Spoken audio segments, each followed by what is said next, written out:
In November 2022, on a gray Tuesday in Columbus, I came home from my shift at the clinic and noticed the velvet box missing from the top dresser drawer.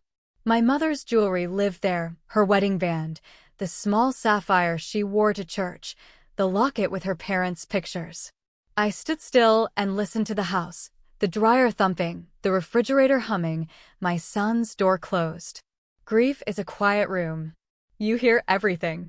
2 months earlier, I'd given Marcus a spare house key for emergencies, and we'd been careful with money since the funeral. He was 24, figuring things out. I didn't accuse him. I poured tea, sat at the kitchen table, and wrote down what was gone. Sometimes the list tells you who did it. The first sign came as a receipt left under the magnet on the fridge. Not the usual grocery list or a note about dog food, but an ATM withdrawal for $480 at 11:17 p.m., 2 blocks from the strip of bars on Parsons Avenue. Have a good night, the cashier's script read across the bottom. Elena Park didn't say a word. She slid the paper into an envelope with the date on the front. That's how she kept her life now, dates on envelopes. That week she worked mornings at the clinic, afternoons at the university billing office, and evenings she did what her mother taught her: straighten the kitchen, check the doors, run the dishwasher before bed. She moved slower than usual on Wednesday, lingering a little in the hall outside Marcus's room. He was laying out a shirt he couldn't afford. They'd argued about rent the month before. He said he needed a little breathing room. She told him breathing room requires air you earn. On Friday, a pawn ticket fell out of his hoodie when she picked it up from the couch. The paper was thin, the kind that folds into a lie. Lot number, estimated value, and a note in blue pen, chain plus ring. Her stomach didn't drop. It hardened. She put the ticket beside the ATM slip and waited for her hands to stop shaking. When grief is fresh, anger has no oxygen. You ration it. 2 days later, she opened her mother's safety deposit box at the neighborhood bank. The pearl studs were still there. The wedding band wasn't. A space was all that was left, a small impression where a circle had been. By the end of that week, she had a list, a time window, and a map in her head of where money becomes stories people don't want to tell. Marcus started showering at odd hours, 2 a.m., then noon. He wore cologne he hadn't bought. He borrowed her car and returned it with the passenger seat pushed all the way back. My friend needed a ride, he said. Which friend? Just a friend. He stared at the floor the way he used to when he hid report cards. He stopped eating at the table with her. He took a plate to his room and brought back a fork with sauce drying on it.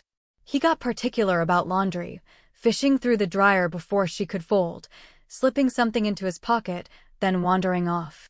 He never used to care about pockets. Elena noticed a change in tone when he answered the phone. His hello grew quick and rehearsed. The calls ended with "I got you" instead of "seeing you." The difference is small but important. One is farewell, the other is a promise to be where you shouldn't. She started putting her purse in the oven, the way her grandmother did when cousins came over. You don't accuse, you prevent. She also changed the lock on her office file cabinet. It held the appraisal paperwork for her mother's jewelry, the only numbers that made her feel like a responsible daughter after she was gone. She'd meant to cancel the policy after the funeral. She hadn't, and now she was glad. One night, he came home at 3:10 a.m., whispering in the driveway. She watched the glow of his phone through the kitchen window, a pale square lighting his chin. They got VIPs tonight, he said. Don't be cheap. She went back to bed and stared at the ceiling fan until sunrise. By morning, her decision was already forming in the quiet way that real decisions do: no speech, no thunder. Just a door in your head you find halfway open. At the clinic, her supervisor Dana took notice of the shift in her demeanor. Take your lunch, Dana said. Clock out on time. Elena nodded. She kept her schedule tight and her records tighter. At the university billing office, Mr. Keene, the lead, watched her log timestamps with new precision. You like records, he said. I keep copies, she replied. By midweek, the paperwork told her where to go first. She used her lunch hour to visit the pawn shop listed on the ticket. It was brighter than she expected, all white lights and glass. A woman behind the counter, Rena, recognized her mother's ring from the description and the appraisal number. Came in last week, Rena said, pulling up a screen. Young guy. I seemed nervous. She slid a printout toward Elena. Item description, loan amount, due date. She asked if she wanted to redeem. She did. She paid what they asked without flinching and asked for a copy of the security camera they're still allowed to provide with a police request. Rena could only give details, not images, but details are enough when they match a hoodie you fold every Tuesday. Details match, Rena said. Redeem or report? Redeem, Elena said. On her way out, she stopped at the bulletin board near the door. A business card hung slightly crooked, an employment agency that supplies nighttime janitorial staff to bars. She took a photo of the card and moved on. Next, the club. She didn't go in. She sat in her parked car across the street at 5:10 p.m., 30 minutes before they opened. She watched a man sweep the front step, propping the door with a rubber wedge. A neon sign flickered to life, the name she already knew from the receipt trail. The manager stepped out to smoke. He looked 58, tired in the way people look when the ledger rules them, not the other way around. The way her first husband looked just before the second foreclosure. She watched the street take shape, the rideshare drop-offs, the cash point line, the security guard who didn't look like he enjoyed security. She wrote down names from a liquor delivery truck and the time the city inspector pulled up and left. A man in his 60s, Alton, clipboard in hand. Quick look only, he said to someone inside. See you next quarter. Paper tells the truth when her son would not. At home, she opened a quiet browser and searched the club's business filings. The owner, the leaseholder, the tax status. The building wasn't owned by the club. It was a triple-net lease with a landlord who lived 2 counties over and held 3 other properties with liens. The club's owner, Victor, was up to his eyes in debt service on bad lighting and worse loans. Elena was not a vindictive person. But she was her mother's daughter. She knew a ledger when it asked for help. By autumn, she had everything she needed. She set up an LLC in January with a neutral name, the kind you don't notice in a stack of mail. She opened a business checking account and moved the jewelry insurance payout she had never claimed into it after speaking with the adjuster.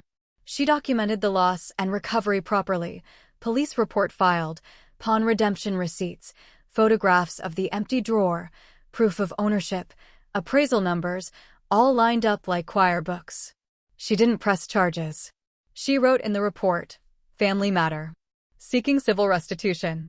She met a commercial broker for coffee, not downtown where people know her, but in a strip mall by the interstate. May was 56, sharp, and read clients the way Elena read receipts. The club on Parsons is wobbling, May said. The owner wants out. The building owner is older and done traveling for repairs. She steamed milk while she talked.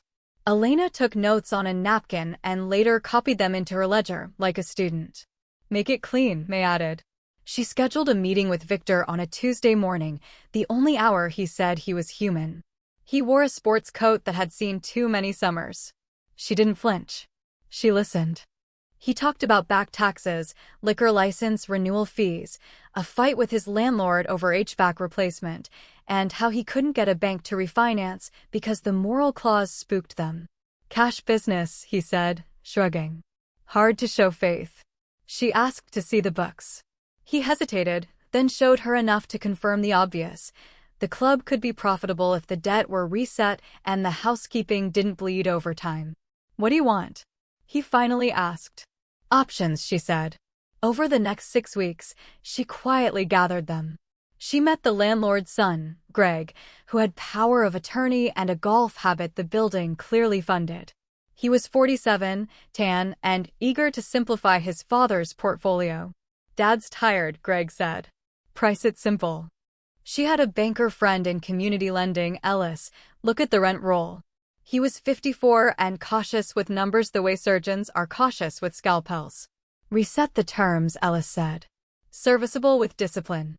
She learned what liens could be cleared, what licenses could be transferred, and which contracts could be terminated with 30 days' notice.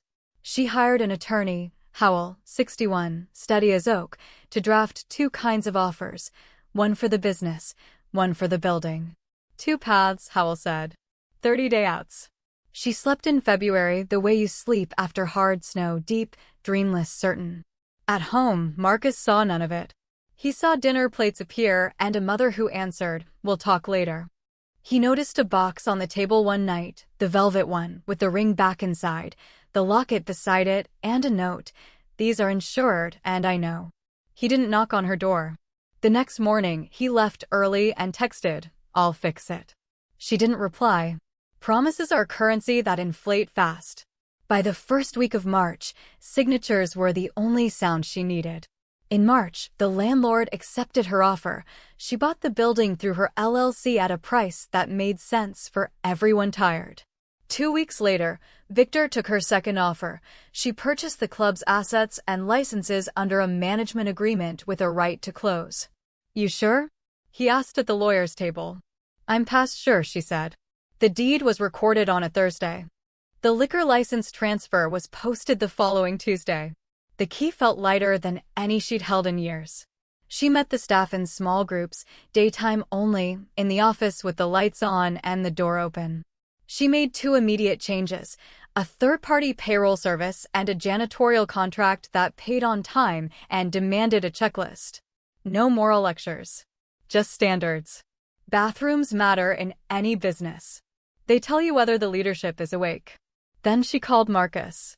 "Come by the building at noon tomorrow," she said. "Bring a pen." He arrived early, eyes red, hands empty. She handed him a printed agreement titled Restitution and Employment. It listed the items taken, the amounts she paid to redeem them, the appraisal values, and the insurance adjustments. It offered this. In lieu of criminal charges, he would accept a 6-month, part-time janitorial position at the club, under the vendor she'd hired, at standard wages, with 20% garnished toward repayment until the balance and fees cleared. He would report to the vendor's lead, not to her. He would sign a statement acknowledging the theft. Upon completion, she would sign a letter of satisfied restitution for his records. Any failure to complete the schedule would trigger a civil claim for the full amount plus costs. He read it twice. "You own this place?" he finally asked. "I own the building," she said. "And for now, the business." "This is humiliating," he said. "So is pawning your grandmother's ring for a night you won't remember," she said. "This is work." "It's also clean." He asked how many nights. She slid over the schedule, 4 per week, 10 to close. "Bathrooms first," she said. "Then floors." He didn't argue. He signed and dated. She handed him a uniform shirt with the vendor's logo and a checklist laminated in clear plastic: mirrors, sinks, stalls, floors, drains, stock. She showed him where the supplies lived. She left. No speech, no scene. That night, she sat in her parked car down the block and watched the vendor's van pull up. Tomas Rivera, 50, the supervisor, stepped out first. Marcus climbed out carrying a mop bucket. He walked inside, and the door shut behind him. The neon hummed. Silence did the rest. Tomas was methodical. A former custodian turned small business owner, he ran his crew on checklists and clocks. "Sign here," he told Marcus. "Initial each task." Marcus signed. By the end of the month, the checklist spoke more than anyone did. 2 weeks later, the papers were signed on a refinancing that let her replace the flickering neon and fix the HVAC without drama. She kept the daytime bartenders, trained them on inventory, and added a rule she enforced without exception: no tabs that don't close before midnight. The place got cleaner, the books got clearer, and the noise in her head quieted. Marcus worked. The vendor's supervisor sent her weekly completion logs: mirrors wiped, floors mopped, waste hauled, drains treated, supplies ordered. No special treatment. He wasn't fired and he wasn't indulged. He texted her once, "This is beneath me." She replied, "So is theft." He stopped texting. Corinne, the lead day bartender, 48 and practical, adapted quickly. "Count before close," Corinne said. No open tabs. The city inspector, Alton, returned in late April and nodded his approval. "Best it's looked," he said. "Keep it steady."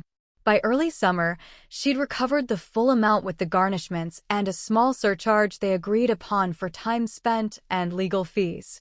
He brought her a cashier's check for the last payment and asked, "Are we done?" "With the debt," she said. "Not with the lesson. That'll take longer." He nodded. He didn't ask for the key back. He'd already made one too many copies. The staff adapted to her faster than she expected. She listened before she changed anything. She set up a quiet scholarship for anyone who wanted to go back to school, funded by a small percentage of late-night cover charges. Jan, the bookkeeper, 60 and precise, kept the remittances on schedule. "Taxes first," Jan said. "We're reconciled." Elena rehung her mother's locket on a small hook beside her mirror at home. Some mornings she touched it before work, not as a ritual, just as a check that she still lived in a world where actions had weight, where paper and signatures meant something, where grief could be turned into structure. When Victor drove by one afternoon and saw the new sign, he laughed.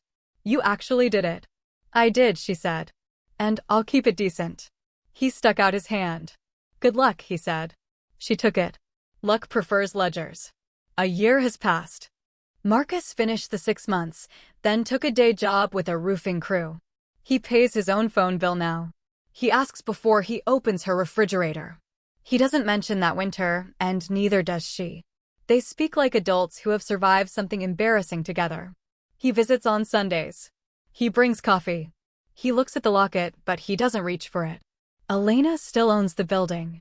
The club is quieter under her management than people expect. They close on time. They pay taxes, insurance, and vendors before anyone buys a new light. The bathrooms shine. She doesn't tell people how she came to own it. When asked, she says, opportunity and paperwork. He still doesn't know who sent the file of his signed restitution agreement to his email with a short note, "For your records."